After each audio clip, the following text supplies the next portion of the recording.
हो सकता है क्रिश्चियन हो, रोजे रखते हो, प्रेयर भी करते हो, लेकिन वैसा संबंध आपका परमेश्वर के साथ ना हो जैसा परमेश्वर चाहता है।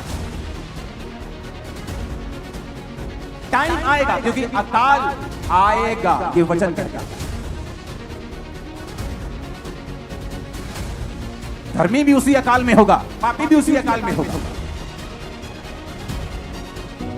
हिलाओ अपने हाथों को।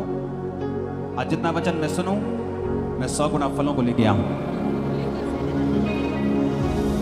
प्रभु यीशु मसीह के सामर्थ्य नाम में हम मांगते हैं। एक बार जोर से तारीफ करो आज की ग्रेस के लिए। देश की आजादी आसान नहीं थी, स्कूल्स में पढ़ाते हैं आप, और देश की आजादी के लिए एक प्राइस पे किया गया। ये बहस का विषय है कि किसने कितना किया। कोई अपना धड़ा बोलता है इसने ज्यादा किया, कोई बोलता है इसने ज्यादा किया, हम उसमें नहीं जाएंगे। लेकिन एक मूल्य अदा किया गया आजादी के लिए। अगर शारीरिक आजादी के लिए मूल्य अदा किया गया, तो आपको यह मालूम होना चाहिए कि अगर आपको स्पिरिचुअल डिलीवरेंस चाहिए,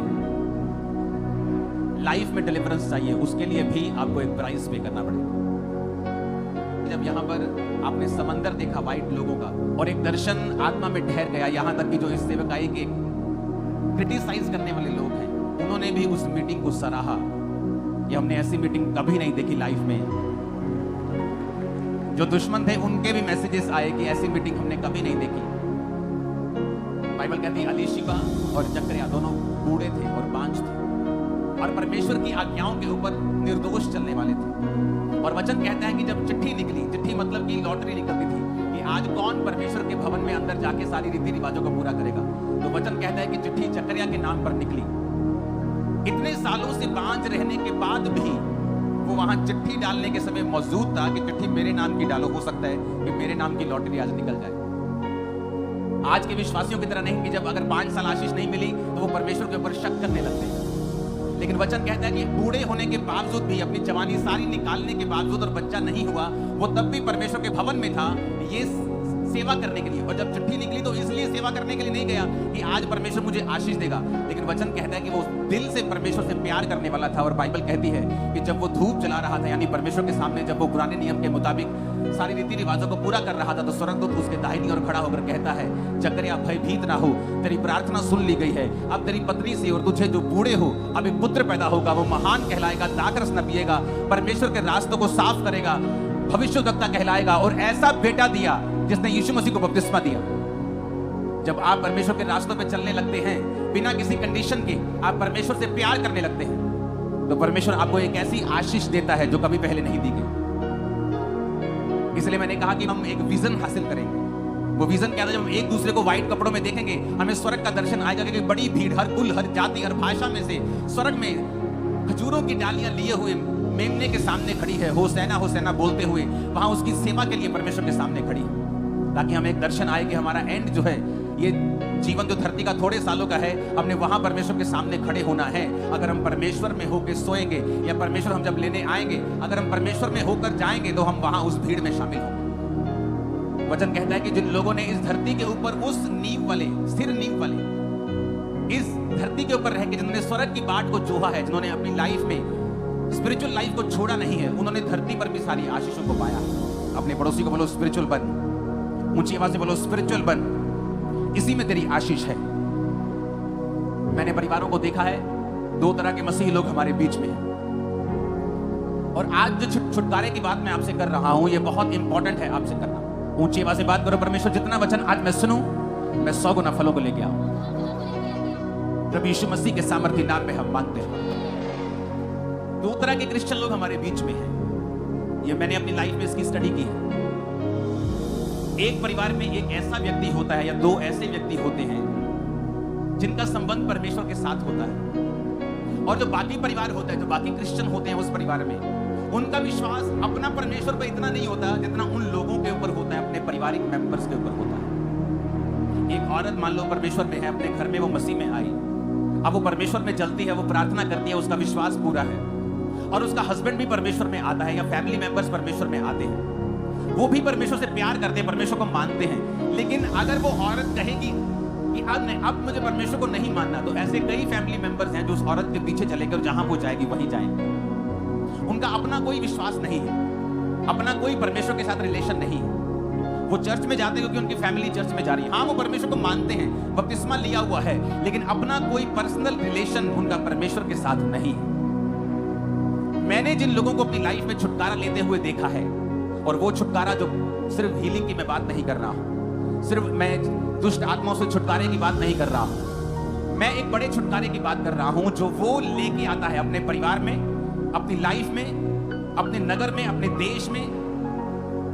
एक बड़ा छुटकारा जो उसकी जिंदगी में घटता है, वो उन लोगों की लाइफ में घटता है जिनके अपने पर्सनल परमेश्वर के साथ रिलेशन है। बड़े ध्यान से इस बात को समझना। तो क्या आप उन लोगों में से हैं जो अपने परिवार के कारण क्रिश्चियनिटी में हैं, प्रभु से प्यार भी करते हैं, चर्च भी आते हैं, प्रेयर भी कर लेते हैं, या आप उन लोगों में से हैं जिनका अपना पर्सनल रिलेशनशिप परमेश्वर के साथ? या बहुत सारे यूथ बच्चे बैठे जो इस कारण चर्च में बैठे हैं क्योंकि उनका परिवार चर्च में बैठा है, उनकी मम्मी आज उन्हें चर्च में लेके आई है। क्या वो क्रिश्चियन नहीं है? क्या वो प्रेयर नहीं करते? करते हैं। फास्टिंग नहीं करते हैं? फास्टिंग भी करते हैं। लेकिन उस टाइप का रिलेशनशिप उनका परमेश्वर के साथ नहीं है जैसा उनकी मम्मी का है, पापा का है, या उसके भाई का है, या उसकी बहन का है। और एक ऐसा छुटकारा जो सदा आपको फॉलो करे। एक होता है कि आपको हीलिंग मिल गई, लेकिन थोड़े दिनों के बाद आप एक नई मुसीबत में हैं। लेकिन अगर आप याकूब की जिंदगी को देखेंगे, बाइबल कहती है जब उसका भाई उसको मारना चाहता था और उसकी मां ने कहा बेटा भाग जा यहां से, और बाइबल कहती है वो भागा और अपने मामा के पास जाके रहने लगा। तो रास्ते में उसने परमेश्वर से प्रार्थना की, परमेश्वर, उस प्रेयर को अगर हम पढ़ेंगे ना, आज वचन बहुत ज्यादा है, कुछ को मैं निकालूंगा, कुछ आपको घर जाके पढ़ते हैं। उत्पत्ति 28 उसकी 20 आयत में लिखा, तब याकूब ने यह मन्नत मानी, यदि परमेश्वर मेरे संग रहकर इस यात्रा में मेरी रक्षा करे और मुझे खाने के लिए रोटी, पहनने के लिए कपड़ा दे, तो मैं अपने पिता के घर में कुशल क्षेम से लौट आऊं, तो यहोवा मेरा परमेश्वर ठहरेगा, और ये पत्थर जिसका मैंने खंभा खड़ा किया है यहोवा का भवन ठहरेगा, और जो कुछ तू मुझे दिया करेगा उसका दशमांश मैं तुझे दिया करूंगा। और बाइबल कहती जब वो मामा के घर पहुंच गया, वहां उसकी शादी हो गई, बच्चे हो गए, जब वो वापस आ रहा था अपने देश में, फिर उसे मालूम हुआ कि उसका भाई उसे फिर मारना चाहता है। फिर उसने अपने बच्चों को, पत्नियों को आगे भेज के फिर प्रार्थना की वचन कहता है। उसकी पत्नियां हो सकता है प्रार्थना करती हों, लेकिन वो रिलेशनशिप जो याकूब का था वो किसी का नहीं था। वो संबंध जो परमेश्वर का उसके साथ था वो किसी परिवार के और मेंबर का नहीं था।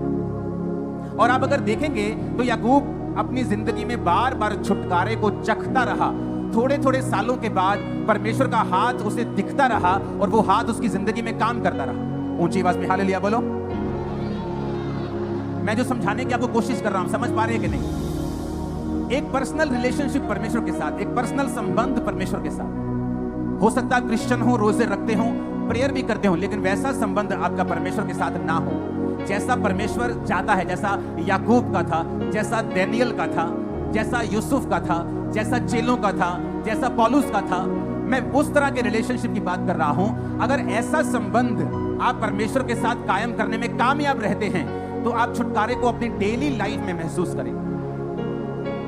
वो आपकी फैमिली साल्वेशन हो, वो आपकी बिजनेस का छुटकारा हो, आपकी फाइनेंशियल लाइफ हो, वो आपकी शारीरिक लाइफ हो, वो सेहत हो। आप देखेंगे कि जैसे ही आपको शैतान ने फंसाया या आप फंसे या परीक्षा के कारण फंसे, परमेश्वर का आत्मा आपको निकालता जाएगा, क्योंकि आपके रिलेशनशिप परमेश्वर के साथ स्ट्रांग है। नहीं तो क्या होता है, आपका परिवार जब आपको चर्च में लेके आता है, आपकी मम्मी आपके लिए प्रेयर करती है, आपका पास्टर आपके लिए प्रेयर करता है, आप छुटकारा पाते हैं। लेकिन थोड़े दिनों के बाद जब आप एक नई मुसीबत में होते हैं, आप फिर कंफ्यूज हो जाते हैं कि अब मैं क्या करूं, क्योंकि अभी आपको खुद खाना बनाना नहीं आया। अभी आप पकी पकाई खा रहे हो, कभी माँ ने खिला दी, कभी बहन ने खिला दी, अभी खुद आपको पकाना नहीं आता, अभी खुद आपको सब बनाना नहीं आता। लेकिन मैं ये बात कर रहा हूं, अगर आपका पर्सनल रिलेशनशिप, आपका पर्सनल संबंध जब परमेश्वर के साथ बनता है और आपको समझ आती है और परमेश्वर के साथ आपका नाता जुड़ता है, आप जब भी फंस देंगे आप प्रेयर करेंगे और परमेश्वर आपको छुड़ाता जाएगा। ऊंची आवाज में हालेलुया बोलो। ये एक खास मैसेज है जो परमेश्वर ने मुझे आपको देने के लिए बोला है। तो इसका कारण ये है कि ये पक्की बात है कि जितने लोग चर्च में इस समय बैठे हैं, क्रिश्चियन तो हो सकते हैं, लेकिन सबका पर्सनल संबंध परमेश्वर के साथ नहीं, और वही हमें कायम करना है। बाइबल कहती है याकूब ने कहा परमेश्वर के साथ उसका पर्सनल संबंध है, वो प्रार्थना करने वाला व्यक्ति था। इसहाक कैसे छूटा और बार बार छूटा। आप देखेंगे इस व्यक्तियों को बार बार ये छूटे। नहीं तो क्या होता है, एक बार आप छूटे, अगली बार फंसे, फिर फंसे रह गए और फिर विश्वास से हट गए। लेकिन अगर परमेश्वर के साथ आपका संबंध राइट है, सही है, फिर आप एक बार छूटे, 2 बार छूटे, 3 बार छूटे, बार बार छूटे और छूटते रहे, बचते रहे और गवाहियों के साथ आते रहे। आमीन मेरे को खड़कने वाला चाहिए। ऊंची आवाज में हालेलुया बोलो। वैसा संबंध याकूब का था, यूसुफ का था, दानियल का था। इसहाक कैसे बचा? वचन कहता है कि अपने पिता को उसने देखा कि उसके पिता के संबंध परमेश्वर के साथ राइट थे और वो बार बार छूटता था। और यही बात इसहाक ने फॉलो की। शाम के समय बाइबल कहती है वो वचन का ध्यान करने के लिए मैदान में जाता था। मैदान में जाता था तो वचन का ध्यान करता था, पर्सनल संबंध परमेश्वर के साथ अपने कायम करता था। फिर छूटा। कैसे? इतना होने के बावजूद भी, इतने पैसे, बरकत होने के बावजूद भी उसकी पत्नी बांझ थी, बाइबल कहती। फिर छुटकारा पाया, बेबी हुआ। और वचन क्या कहता है? फिर अकाल पड़ा। जब अकाल पड़ता था तो देश के देश नाश हो जाते थे। वहां टेक्नोलॉजीज नहीं थी कि इलेक्ट्रिसिटी है, नीचे से मोटर लगाकर पानी निकाल लेंगे या कुछ ऐसा कर लेंगे। कुदरत पे इंसान निर्भर था। अगर आप पुराने टाइम में चले जाएंगे, आज से कुछ साल पहले, तो कई कई जगहों के ऊपर जो इंसान की एवरेज लाइफ थी वो 56 साल की भी रह गई थी। महामारियां जब बढ़ जाती थी तो वैक्सीन नहीं होती थी। आज दवाइयां हैं, वैक्सीन हैं, तो इंसान को ज्यादा जीने में मदद मिलती है। तो तब के समय में अगर अकाल पड़ा तो समझो मौत आई। लेकिन वचन क्या कहता है? उसके संबंध परमेश्वर के साथ थे। जैसे ही अकाल पड़ा और उसने स्टेप लेने चाहे, परमेश्वर ने क्या कहा? इसहाक इस देश में रहे और इस देश को मत छोड़, मैं तुझे फलवंत करूंगा और यहीं पर ब्लेस करूंगा। कैसे परमेश्वर ने उससे बात की? क्योंकि उसके जो पर्सनल संबंध थे परमेश्वर के साथ वो सही थे। अगर उसके साथ परमेश्वर के संबंध ना होते तो परमेश्वर कभी उससे बात नहीं करता। लोगों को चाहिए कि जब वो मुसीबत में फंसते हैं प्रभु से बात करना शुरू करते हैं कि परमेश्वर अब मैं क्या करूं। लेकिन परमेश्वर आपसे बात नहीं करता अगर आप अपने भाई के पास, अपने दोस्त के पास, अपने रिश्तेदार के पास तभी जाते हैं जब आपको पैसों की जरूरत होती। आपका रिश्तेदार अमीर है, आप उससे कभी हेलो नहीं करते, कभी हाई नहीं करते, कभी मिलते नहीं। आपका दोस्त बड़ी पदवी के ऊपर है, एमएलए है, आप तभी मिलते जब आपको जरूरत होती। तो वो भी एक दिन समझ आता है कि यार ये मुझे सिर्फ इस्तेमाल कर रहा है, इसे मुझसे कोई प्यार नहीं है, मेरे साथ कोई लेना देना नहीं है इसे। और वचन क्या कहता है? इसहाक शाम के समय परमेश्वर के वचन का ध्यान करने के लिए जाता था। हो सकता है कि परमेश्वर ने शायद 20 साल उसको जानबूझ के बांझ रखा ताकि इन 20 सालों में ये मुझे खोजे और इसका संबंध मेरे साथ सही हो जाए। क्यों? क्योंकि आने वाले समय में अकाल पड़ने वाला है। जब अकाल पड़ेगा तो यही नाश नहीं होगा, इसके साथ इसके लोग, इसके बच्चे, परिवार, नौकर, सब प्रॉपर्टी, सब कुछ खत्म हो जाएगा। तो उसको बचाने के लिए कई बार परमेश्वर क्या करता है? परीक्षाओं को देता है। वो परीक्षा आई, अच्छा बांझपन खत्म नहीं हो रहा, वैसे बड़ा काम अच्छा चल रहा है, बिजनेस अच्छा चल रहा है, सब कुछ अच्छा चल रहा है, लेकिन बांझपन फिनिश नहीं हो रहा। शक हो रहा है, क्या ये पत्नी परमेश्वर की ओर से है? हाँ, परमेश्वर की ओर से है। परमेश्वर ने तो भेजा है। मेरे पिता के नौकर ने जाकर वहां प्रार्थना की थी, परमेश्वर जो लड़की आएगी ऊंटों को पानी पिलाएगी, मुझे भी पिलाएगी, वही तेरी ओर से होगी।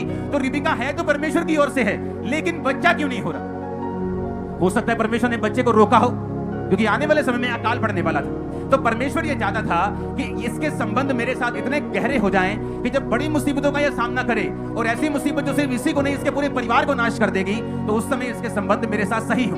और वचन क्या कहता है? वचन कहता है कि इसहाक को परमेश्वर ने कहा कि जिस देश को मैं तुझे दिखाऊंगा तो उसी देश में रहेगा। कैसे परमेश्वर उससे बात कर रहा है? कैसे पॉसिबल है? यह इमरजेंसी बात नहीं थी। जब आप उस समय परमेश्वर के पास जाते हैं, उसी समय ही जाते हैं जब किडनी फेल हो रही है, जब लिवर फेल हो रहा है, जब बच्चे भाग रहे हैं, जब फाइनेंस गिर रहा है, तो परमेश्वर को भी मालूम है कि ये इमरजेंसी बिलीवर है, इसे मुझसे प्यार नहीं है, ये सिर्फ तभी आता है जब इसको मेरी जरूरत है। तो कई बार इमरजेंसी काम कर जाती है। आपका दोस्त कई बार ऊंची पोजीशन पे, आपने कभी उसे याद नहीं किया और सडनली आपको जरूरत पड़ गई तो कहता नहीं यार तो मेरा पुराना दोस्त है, और आप फिर काम करवाने के बाद उसको 2-4 साल फिर भूल जाएं और फिर आपको मुसीबत पड़े, आप फिर एमएलए को, उस दोस्त को फोन करें। वो समझ आता है कि तू आदमी सही नहीं है। हालेलुया, तू सही आदमी नहीं है। तो मुझको तभी याद करता है जब तुझे मेरी जरूरत होती है। उससे क्या होता है?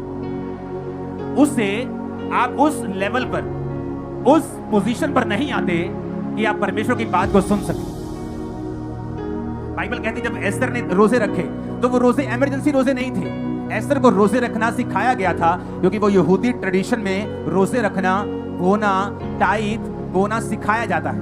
आज भी अगर आप यहूदियों के बच्चों के पास चले जाएंगे तो उनकी पॉकेट मनी का भी वो टाइथ निकालते हैं। ये उनको बचपन से सिखाया गया है। और जब यहूदी बच्चे बड़े होते हैं, मैं आपको बता रहा हूं, वो कभी प्रेयर नहीं करते इतनी कि हे परमेश्वर मुझे बिजनेस में कामयाब करना, मेरे फाइनेंस को बढ़ाना।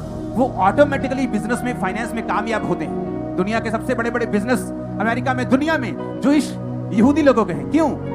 उनकी तैयारी उस विषय में बचपन से कराई जाती। हो सकता है आप एक जवान औरत हो और चर्च में हो, आप इसीलिए चर्च में आ रही हो कि आपकी मम्मी आ रही है।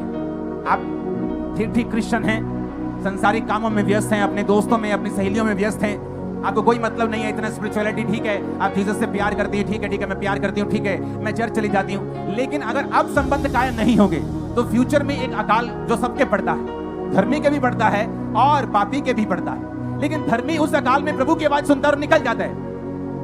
लेकिन पापी का जब शादी रॉन्ग हो जाती है, जब उस व्यक्ति की मैरिज हो जाती है और उसके संबंध प्रभु के साथ नहीं होते, जब सडनली मुसीबतें आने लगती हैं, फिर वो भागने लगता है परमेश्वर की ओर और फिर उसे लगता है कि कुछ छुटकारा नहीं हो रहा। क्यों? क्योंकि छुटकारे की तैयारी तो तूने जवानी से करनी थी, कुंवारे होते करनी थी, जब तूने परमेश्वर के वचन को सुना था। अब एकदम से जब मुसीबत तेरे सिर पे आ खड़ी है, अब तो छुटकारे को भाग रही है।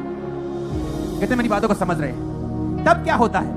तब जब हमने जो समय वेस्ट कर दिया, वो समय जो जवानी का था, हमने परमेश्वर के साथ अपने रिलेशनशिप बिल्ड नहीं किए, तब क्या होता है? तब हमें वो सब काम जो मुझे जवानी में करने थे, परमेश्वर उस समय करवाना शुरू करता है। और फिर वो समय और फ्रस्ट्रेशन वाला लगता है, क्योंकि पति बदलने का नाम नहीं लेता, बच्चा बदलने का नाम नहीं लेता, बेटा नशा छोड़ने का नाम नहीं लेता, घर में फाइनेंशियल सिचुएशन बदलने का नाम नहीं लेती। क्यों? क्योंकि अब हमें वो सारा कोर्स लेना पड़ेगा जो पहले हमें आसानी से मिल रहा था, अब हमें उसका प्राइस पे करना पड़ेगा। जोर से हालेलुया बोलो खड़का के जरा। मैंने जब इंजीनियरिंग की तो हम 3 दोस्तों ने पेपर दिए थे, जो मेरे स्कूल के दोस्त थे। हमने फैसला किया कि हम इंजीनियरिंग का जो एंट्रेंस एग्जाम होता है हम वो देंगे। तो हम तीनों ने एग्जाम दिए। एक दिन मेरे 2 दोस्तों ने अपने डैडी को कोई बात बोली कि हम इसके साथ स्टडी नहीं करना चाहते, क्योंकि ये कॉम्पिटिटिव एग्जाम है, सीटें थोड़ी हैं, पाने वाले ज्यादा हैं। तो उसके बाप ने मुझे बुला के बोला, बेटा ऐसा है कि ये कॉम्पिटिटिव एग्जाम्स होते हैं, क्योंकि जो मेरे दोस्त का बड़ा भाई था वो पहले भी एग्जाम दे चुका था, उसको नॉलेज थी, तो हम उसके पास पढ़ने के लिए 10वीं के बाद जाते थे। तो उसने कहा कि अब तुम काफी पढ़ लिए हो, अब तुम अपने आप एग्जाम दो, कॉम्पिटिटिव बेटा कंपटीशन का जमाना है, तो अपने घर में बैठो और पढ़ो। और मैंने बिल्कुल माइंड नहीं किया, मैंने अपनी बुक्स ली, मैं अपने घर में बैठकर साथ साथ स्टडी करता, साथ साथ तैयारी करता रहा। और जब रिजल्ट आया तो मेरा इंडिया में कुछ 100 पे रैंक आया और मुझे फ्री सीट गवर्नमेंट ने दी। इंजीनियरिंग का कोई खर्चा मेरा नहीं हुआ, तो मैं फ्री सीट में पढ़ा। और वहां पर जब मैं अपने कॉलेज में गया तो वहां 1-1 लाख रुपए दे के स्टूडेंट आए हुए थे। मैंने कहा तुम 1 लाख रुपए दे? 2000 में 1 लाख बहुत बड़ी अमाउंट होती थी।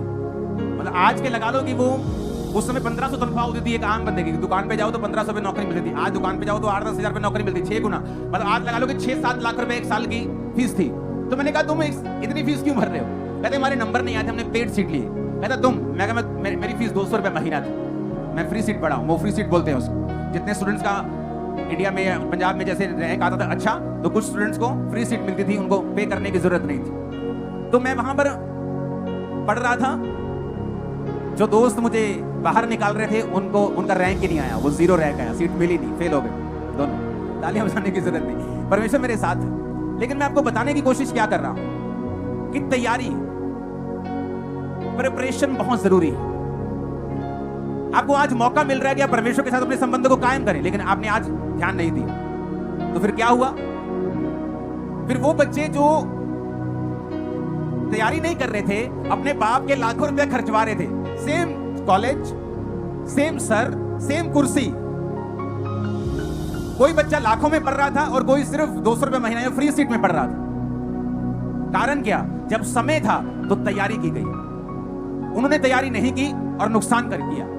आज एक क्रिश्चियन है जो अपने संबंधों को कायम कर रहा है, वचन सुन रहा है, यूथ बैठा है, अपनी रिलेशनशिप को त्याग रहा है, बॉयफ्रेंड गर्लफ्रेंड के चक्कर खत्म कर रहा है, प्रार्थना शुरू कर दी, एक है लेकिन सुन तो रहा है, लेकिन अभी भी उसी चक्कर में फंसा हुआ है। टाइम आएगा, क्योंकि अकाल आएगा, ये वचन कहता है। धर्मी भी उसी अकाल में होगा, पापी भी उसी अकाल में होगा। जब कोविड आया तो क्या ऐसा हुआ कि धर्मी दूसरे मंगल ग्रह पे चले गए और पृथ्वी वालों पे कोविड आया? ऐसा हुआ क्या? धर्मी कहां थे जब कोविड आया? बोलो, यही थे कि नहीं थे? लेकिन लोगों पे हमने ले हैंड भी किया, आधा घंटा कोविड वाले लोगों की काउंसलिंग की, तब जब वैक्सीनेशन नहीं निकली थी। ऑनलाइन हुए, लोगों को राशन बांटा। उस समय क्यों? अकाल आ चुका था, हमारी तैयारी शुरू से थी। लेकिन जिनकी तैयारी नहीं थी वो प्रभु प्रभु करते फिर रहे थे। आए प्रभु, मर गए। कितने मेरी बात को समझ रहे हैं? एक समय है आज जब आपको पर्सनल रिलेशनशिप प्रभु के साथ बनाना है। इसलिए नहीं मम्मी आ रही है, डैडी आ रहा है, परिवार आ रहा है तो मैं भी जा रहा हूं। आज चर्च जाना है, आज मैं बैठा हूं कि मेरा परिवार सारा आया है, मुझे बैठना पड़ेगा।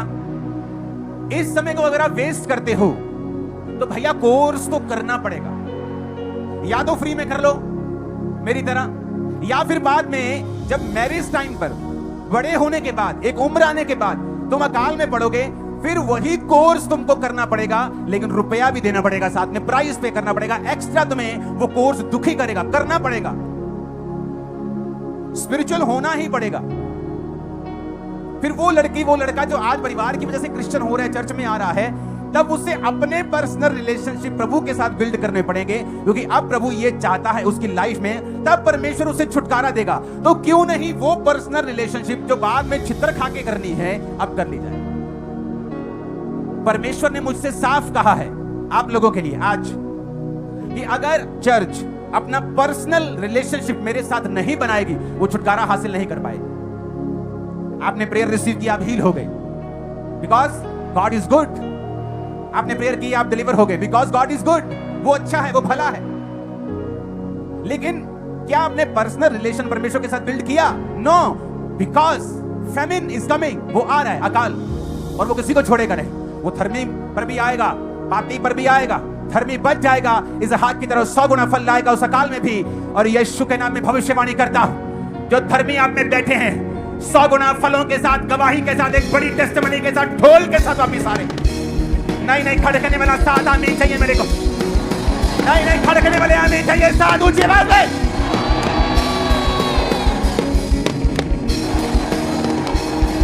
हालेलुया, ऊंची आवाज में हालेलुया बोलो जरा। नहीं, ऊंची आवाज में हालेलुया बोलो। कितने इन बात को समझ रहे हैं कि बेटा आज आ तो गए हो मम्मी के कहने के ऊपर, पर तुमको आज समझ आ रही है कि परमेश्वर तुम्हारी जिंदगी से भी क्या चाहता है। आज आ तो गए हो पापा के कहने पर, भाई के कहने पर, या वॉलंटियर हो, या काम करते हो, या स्टाफ हो, बैठे हो, लेकिन बेटा कोर्स करना पड़ेगा। अच्छा है कि अभी कर लो, फ्री सीट पे कर लो, पेड सीट पे करोगे यही course, same course, special teacher नहीं होंगे, स्पेशल कॉलेज नहीं होगा, स्पेशल ट्रीटमेंट भी नहीं मिलेगा। इसी कोर्स को करना पड़ेगा, पर पैसा देकर, दुखी होकर करना पड़ेगा। अगर तो टाइम पर बिल उतार दो तो फिर तो ठीक है, अगर टाइम पे मत उतारो तो साथ में क्या पड़ता है? क्या पड़ता है? फाइन पड़ता है। या तो अभी कोर्स कर लो और प्रभु के साथ में पर्सनल रिलेशनशिप बना लो। बाइबल पढ़ो सुबह उठकर, पाप को छोड़ो, वचन को पढ़ो, प्रार्थना को करो, प्रभु के साथ अपने पर्सनल रिलेशन को कायम करो। ये नहीं, हाँ मेरी वाइफ जाती है चर्च, क्या तुम्हारा, कई लोग आप देखोगे क्रिश्चियन बीमार रहते हैं, अच्छे लोग हैं, प्रार्थना करते हैं, पर प्रभु के साथ कोई रिलेशनशिप नहीं। आज वाइफ बोल दे कि नहीं मुझे डेरे पे जाना है, बोले कि चलो ठीक है, अपना कोई रिलेशनशिप प्रभु के साथ नहीं, और इसीलिए वो छुटकारा भी उनकी लाइफ में नहीं होता। अगर बीमारी है तो बनी हुई, क्रिश्चियन होने के बावजूद, ले हैंड के बावजूद, क्योंकि अपना पर्सनल रिलेशनशिप आपको बनाना जरूरी है। खुद प्रेयर करना, बाइबल पढ़ना, प्रभु की इच्छा को जानना कि वचन में परमेश्वर आज मुझसे क्या बात करते हैं। अगर आपके अंदर स्पिरिचुअल लाइफ में बढ़ने की इच्छा नहीं है तो इसका मतलब आपने परमेश्वर के साथ संबंध नहीं बनाए हैं, आपके पर्सनल रिलेशन प्रभु के साथ नहीं है। अगर आपकी स्पिरिचुअलिटी, आपकी क्रिश्चियन लाइफ सिर्फ छुटकारा, वीजा, चंगाई, बरकत तक सीमित है और आप स्पिरिचुअल लाइफ में बढ़ना नहीं चाहते हैं, तो आप अभी परमेश्वर के साथ पर्सनल रिलेशनशिप में नहीं गए। ये निशानी। आपको सिर्फ बेबी चाहिए, आपको सिर्फ बरकत चाहिए, प्रभु दे सकता है, वो दे रहा है, वो देगा, वो लोगों को देता है, ये उसका भलापन है। बाइबल कहती है उसने 10 कोढ़ियों को चंगा किया, वापस एक धन्यवाद करने के लिए 9 नहीं आए, लेकिन वो फिर भी लोगों को चंगा करता रहा, क्योंकि वो भला परमेश्वर, वो चंगा करने वाला परमेश्वर है। लेकिन इसकी क्या गारंटी है कि वो 9 रोगी जो वापस नहीं आए, चंगाई करने के बाद, होने के बाद फिर कोई नई मुसीबत में नहीं फंस गए, और फिर उनको कौन छुड़ाएगा? लेकिन एक जो वापिस आके धन्यवाद करने लगा और प्रभु का धन्यवाद करके उसके साथ संबंधों को कायम किया, ये गारंटी है जब दूसरी प्रॉब्लम आएगी वो उसी तरह छुड़ाया जाएगा जिस तरह पहली प्रॉब्लम से छुड़ाया गया था। आप मेरी बात समझ रहे कि नहीं? इसीलिए एक अच्छी चर्च का काम ये है कि वो लोगों के छुटकारे और हीलिंग के लिए प्रेयर करे, लेकिन वो अपने लोगों को इस तरह का बना दे कि वो खुद अपना पर्सनल रिलेशनशिप परमेश्वर के साथ कायम कर सके, और वो खुद प्रेयर करे, खुद फास्टिंग करे, खुद प्रार्थना करे, खुद रोजे रखे, खुद पाप से नफरत करे, खुद परमेश्वर के सामने जाएं। उनका अपना परमेश्वर के साथ कोई वायदा, कोई पर्सनल रिलेशनशिप, कुछ मन्नतें, कुछ परमेश्वर के साथ बातचीत, कुछ अपने दिल की बात वो परमेश्वर के साथ करने पाए। कान खुल रहे हैं कि नहीं? हाथों को उठाकर खुल रहे हैं तो ऊंची आवाज में हालेलुया बोलो। अपने पड़ोसी को बोलो, अपने संबंध खुदा के साथ कायम कर। मैंने अपनी लाइफ में किसी व्यक्ति को ऐसा नहीं देखा जो स्पिरिचुअल हो और घाटे में रहा। टाइमिंग इधर उधर हो सकती है, कुछ साल इधर उधर चल सकता है प्रभु की इच्छा के मुताबिक, क्योंकि जो आप नहीं देख सकते खुदा देखता है। इसहाक नहीं देख सकता आने वाला समय क्या है। किसी को कोविड आने से पहले मालूम नहीं था कोविड आएगा, लेकिन जो धर्मी थे वो तैयार थे, वो घबराए नहीं, कोविड आने के ऊपर घबराए नहीं, भागे नहीं, छुपे नहीं। जो लोग नई नई चर्चेस को देखते हैं बोलते हैं ये कहां थे जब कोविड था। कमेंट करने से पहले फेसबुक मेरी निकाल के देख लेना कोविड टाइम कि मैं कहां था, मालूम हो जाएगा। और वहां ही पड़ी है लाइव चीजें। और पंजाब पुलिस हमारे साथ होती थी, सरकार हमारे साथ होती थी। और तब नहीं जब वैक्सीन निकल आई, पहली लहर की बात कर रहा हूं, जब डर के मारे हाथ पैर कांप रहे थे, लोग घरों में बैठे। अकाल अब नहीं आया, ये कुछ कुछ सालों के बाद धरती पर आता ही रहता है। फाइनेंशियल ऑपरेशन, मंदी, महामारी, युद्ध, ये सारे अकाल के ही प्रतिरूप हैं, और ये आते हैं कुछ कुछ साल के बाद। और जिनकी तैयारी होती है, खुदा के साथ रिलेशनशिप बिल्ड होती है, वो निकल जाते हैं खराने समय। बहुत लोगों ने 2020 में ही परमेश्वर के साथ अपने संबंध मजबूत किए, जब उन्हें मालूम हुआ कि कुछ नहीं है दुनिया में। बड़े बड़े एक्टर, बड़े बड़े लोग सुसाइड कर रहे हैं, डिप्रेशन हो रहे हैं लोगों को, कोई फेम, कोई इंस्टाग्राम, मिलियंस ऑफ फॉलोअर्स बचा नहीं सके। 2020 में अपने संबंध कायम करने उन्होंने खुदा के साथ शुरू किए। तब मुश्किल हुई, पर जो पहले आसानी के साथ हो रहा था 2020 में पेड सीट की तरह लग रहा था। तो अच्छा ये है, आज अभी जहां मैं हूं, बुढ़ापे में हूं, जवानी में हूं, शादीशुदा हूं, कुंवारा हूं, अमीर हूं, गरीब हूं, आज से ही प्रभु के साथ अपना पर्सनल नाता मैं कायम कर लूं। मेरी मम्मी को मुझे कहने की जरूरत ना पड़े बेटी पाप मत करना। नो नो नो नो, फिर आपका प्रभु के साथ कोई रिलेशन नहीं है इसका मतलब। आपकी मम्मी को समझाना पड़ रहा है इसका मतलब आपका प्रभु के साथ रिलेशन नहीं है। आपके पास्टर को आपको अगुवाई करना पड़ रहा है बेटा पवित्रताई में रहना है, इसका मतलब आपका प्रभु के साथ कोई रिलेशनशिप नहीं है। अगर प्रभु के साथ आपका रिलेशनशिप हो, आप कभी पाप नहीं करेंगे। आप तभी पाप में गिरते हैं जब अपने रिलेशनशिप को कमजोर कर देते हैं। अगर आपकी प्रार्थना की लाइफ घट रही है और आपकी रोजे घट रहे हैं और आपकी बाइबल रीडिंग घट रही है, तो ये आपकी लाइफ के ऊपर शैतान का सबसे बड़ा अटैक है। बीमारी सबसे बड़ा अटैक नहीं है, गरीबी सबसे बड़ा अटैक नहीं है, आपकी स्पिरिचुअल लाइफ के ऊपर शैतान का अटैक सबसे बड़ा अटैक है। क्योंकि इसके बाद जब वो छीना जाएगा, जब स्पिरिचुअल लाइफ को शैतान छीन लेगा, वो सब कुछ छीन लेगा। बाइबल कहती है जितनी बनी चीजें तुम देखते हो, ये सारी अनदेखी वस्तु से आती हैं, अनदेखे परमेश्वर की ओर से आती हैं। जो देखी हुई वस्तुएं तुम देख रहे हो, ये अनदेखे परमेश्वर से आ रही हैं और उसके शब्दों के द्वारा आ रही हैं। तुम्हारी लाइफ में भी जो अनदेखी वस्तुएं ब्लेसिंग के रूप में आएगी, वो भी शब्दों के द्वारा और परमेश्वर के द्वारा, और अनदेखी वस्तु, अनदेखी आत्मा और अनदेखे परमेश्वर के द्वारा ही वो आएंगी। ऊंची आवाज में हालेलुया बोलो जरा। तो कई बार आपको ये मालूम नहीं होता कि राइट नाउ मैं मुसीबत से क्यों गुजर रहा हूं। ये साइलेंट टाइम कुछ सालों का जो इसहाक की लाइफ में था, उसके बेबी नहीं हो रहा। सवाल पूछ, प्रभु ये मेरी लाइफ में क्या प्रॉब्लम है? मेरा बाप धर्मी, मैं धर्मी, मेरी वाइफ धर्मी, आई खुदा से है, मैं खुदा से हूं, तो भी ऐसा क्यों है? क्योंकि परमेश्वर उसकी तैयारी करवा रहा था कि उस पाप को जिसने उसको पीछे रखना है, उस पर वो फतह पा जाएगा। परमेश्वर ने कहा पाप द्वार पर ही छुपा रहता है और तुझे उसके ऊपर प्रभुता करनी। पाप तो जस्ट माइंड में ही छुपा रहता है। जैसे ही आप प्रभु के वचन से हटे, अविश्वास एंटर किया, जैसे ही वो एंट्री मारता है। और वचन क्या कहता है? जब आप लगातार अपने माइंड को फीड करते रहेंगे वचन के साथ, लगातार आप अपने आप को फीड करेंगे, अपने आप को वचन देंगे, अपने आप को संगति में रखेंगे, आप बचते रहेंगे। और क्या होगा जब इतनी लंबी परीक्षा के बाद उस परीक्षा के कारण रोज मैदान में वचन का ध्यान करने के लिए वो गया, तो एक संबंध कायम हो गए।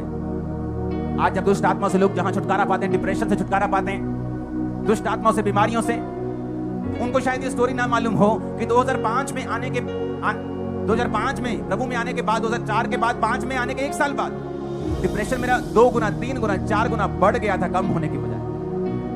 तो मैं प्रभु से पूछता था, प्रभु ये परीक्षा क्यों? मेरा बढ़ गया, लोगों का कम होता है, मेरा ज्यादा हो गया। लेकिन उसी प्रॉब्लम की वजह से मेरी मेहनत बढ़ी, बाइबल से खोजना बढ़ा, 6-6 घंटे बाइबल पढ़ी, 4-4 दिन में नया नियम खत्म करता था मैं, 4 दिन में। क्योंकि डिप्रेशन से मुझे फ्री महसूस होता था जब मैं बाइबल पढ़ता था। मसीह में आने से पहले डिप्रेशन से फ्री होना होता था तो नशे करता था, तो हर टाइम नशे में रहता था, तो डिप्रेशन से ऐसे लगता है ठीक है, लेकिन कब तक नशे में रह लोगे? पेन किलर्स कब तक खा लोगे? अगर बॉडी में दर्द है, पेन किलर खाई जाओगे, एक दिन पेन किलर भी काम करना बंद कर देता है। अगर उसका इलाज नहीं करोगे दर्द का परमानेंट, तो परमानेंट इलाज क्या है? परमेश्वर के साथ रिलेशनशिप कायम करना। तो रिलेशनशिप मैंने कायम अपनी प्रार्थना को 15 मिनट से लेके 45 मिनट किया, 45 मिनट से लेके 2 घंटे किया, 2 घंटे से लेके 5 घंटे किया, रिलेशनशिप को बिल्ड किया। और एक समय आया जब परमेश्वर ने उस दुष्ट आत्मा से मुझे आजाद किया, और आज हजारों लोग आजाद हो रहे हैं। क्यों? अगर वो आज लोग आजाद नहीं होते, अगर मैं ये बात सीखता नहीं, तो सीखता कैसे? परीक्षा में। जो कुछ भी आपके जीवन में घट रहा है, अगर आप उसके बारे में क्वेश्चन कम करेंगे और प्रेयर ज्यादा करेंगे, सवाल जवाब कम करेंगे, प्रभु के साथ बहस कम करेंगे, प्रार्थना ज्यादा करेंगे और संबंध ज्यादा कायम करेंगे, तो जल्दी आप एक बड़े छुटकारे को, परमानेंट छुटकारे को अपनी लाइफ, अपने परिवार, अपने फाइनेंस, अपनी बॉडी, अपनी स्पिरिट के ऊपर आता हुआ देखेंगे। खड़कने वाला आमीन चाहिए चर्च मेरे को। हालेलुया। हमारा परमेश्वर जो जेंटल परमेश्वर है और थोपता नहीं, वो आज आपको मौका दे रहा है कि या तो अपने आप रिलेशनशिप कायम कर लो और फ्री सीट में आ जाओ और कोर्स पूरा कर लो, या फिर कुछ साल रुककर पेड सीट में जाना, वही कोर्स को ज्यादा दुखी होकर करना। लेकिन जब छोटा बच्चा एबीसी नहीं पढ़ता और बड़े हो गए उसे मालूम होता है कि मुझे बाइबल पढ़नी है, भाई मुझे तो क आना चाहिए, उड़ा आना चाहिए, एबीसी आनी चाहिए। जब बड़ा बच्चा ट्यूशन रखता है उसे कुछ कुछ शर्म महसूस होता है। स्पिरिचुअल लाइफ भी ऐसी है, जब मौका है, चाहे वो जवानी हो, चाहे आप 60 साल के हैं और आप तक प्रभु का वचन पहुंचा है, यानी जब आपको प्रभु का वचन मिला तभी से एबीसी सीख लो, क्योंकि सीखनी तो पड़ेगी। 10 साल बाद सीखेंगे तो शर्मिंदा हो होकर सीखेंगे। लोग क्वेश्चन करेंगे, तेरा पति ऐसा कैसे निकला, तू क्रिश्चियन है, तेरी वाइफ ऐसे कैसी हो गई। लेकिन अगर अभी कर लेंगे तो शर्मिंदा नहीं होंगे। बाद में वही एबीसी करेंगे, कोर्स करेंगे तो शर्मिंदा हो होकर करेंगे। करनी वही एबीसी है, करना वही कोर्स है। अभी कर लेंगे वेल एंड गुड है, ब्लेस्ड है, प्राउड होगा। बाद में करेंगे तो करना तो पड़ेगा। आज आपका चर्च में आना मुबारक हुआ है। मैं जानता हूं इस वचन के जरिए हजारों लोग तौबा करेंगे और समझ जाएंगे कि भाई साहब रास्ता यही है। अब जब थोड़ा पानी आ रहा है तो निकल जाओ, जब ज्यादा पानी आएगा निकलना तब भी पड़ेगा। अब तो थोड़े छींटे पड़ के निकल जाएंगे, लेकिन बाद में पूरे गीले होकर निकलना पड़ेगा। तो फैसला प्रभु आप पे छोड़ते हैं। उसने कभी किसी के साथ जबरदस्ती नहीं की। उसने कहा अगर दिल के दरवाजे को खोलेगा, मैं तेरे भीतर आऊंगा, तुझे खाना दूंगा, तो मेरे साथ खाएगा, मैं तेरे साथ खाऊंगा। ये उसने अन्य जातियों के लिए नहीं बोला है, कलीसिया को बोला है, क्रिश्चियन जो ऑलरेडी मसीह में हैं और दिल का दरवाजा अभी बंद है। उसने कहा मैं तेरे साथ खाना खाऊंगा, यानी सीक्रेट शेयर करूंगा, ग्लोरियस लाइफ दूंगा, शानदार जिंदगी दूंगा। खाने का मतलब हीलिंग भी है, चंगाई भी है, स्पिरिचुअल रेवलेशन भी है, सीक्रेट्स भी है, ग्लोरियस लाइफ भी है, रिवॉर्ड भी है। लेकिन अगर दिल का दरवाजा खुलेगा तो